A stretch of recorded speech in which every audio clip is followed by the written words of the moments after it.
My name is Aydan. I am the Duke of the state of Malinovia. Our government system is an absolute monarchy. Our national anthem is a song by we call him Israel from Hawaii, but his real name is Israel Kamakawi Wo'ole. It's called Somewhere Over the Rainbow, and it's a 5-minute version of that. Our national animal is the gazelle. Our population is 3. Our date of establishment was some day in the first week of April in 2016. My friend Curtis and we went on a trip to New York City, and he mentioned something to me about starting his own nation. And I thought, well, I'm a little bit skeptical because, well, at the time I thought no one can just start their own country. It's not that simple. But when I got home from that trip, I Googled it and I found that it wasn't all that hard. So I declared a corner of my house our first micronation, which by then was called the Kingdom of Dulonia, named after my last name. We have one territory in Florida, and then a couple of other ones in Washington, 3 or so up there. The first month was not really eventful. We kind of just me and Hayden just thought what was silly and unique enough, and we did that. It was pretty inactive for the first couple of years, until I moved to Florida, and there I tried to contact him. We kind of just lost our contact over the years, and then I declared I relocated my micronation from there to my bedroom in Florida. Over the next few months, I gradually took over the rest of my mother's property there, and then in October of that year, I visited my grandparents. My grandparents were quite taken by the idea of me having my own nation, so they allowed me to claim their property, which I did. And then I went back to Florida.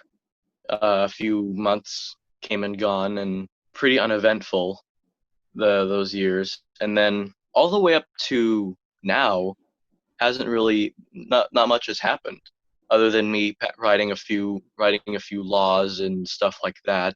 But and then recently I converted our country from a democracy to an absolute monarchy, and that's pretty much how our government works. We have me, and then there's some advisors.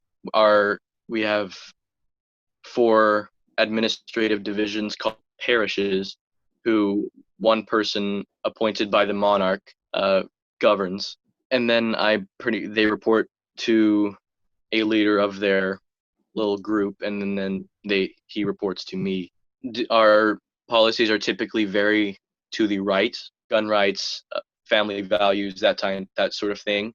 We want to try and spread micronationalism as much as we can, not too much to the extent where everyone has their own micronation, but enough to where a lot of people are aware of it and know that it exists. Micronational wars to us are a waste of time.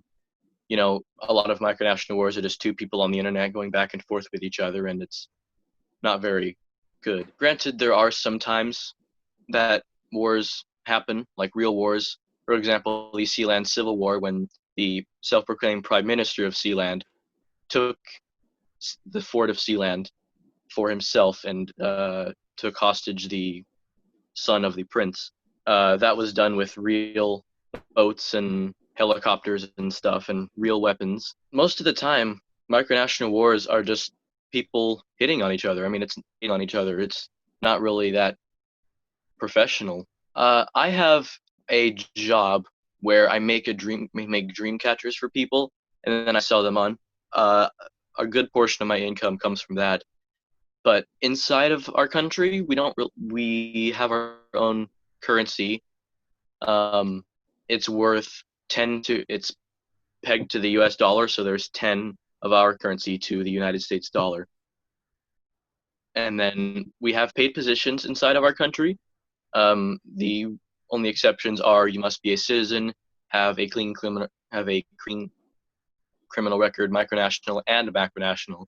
You must be above 16, and you must be eligible for a work permit. And when you have all of those, oh yeah, and you have to be a citizen as well. So if you become a citizen and meet all of those 4 criteria, you can get a job and you will be paid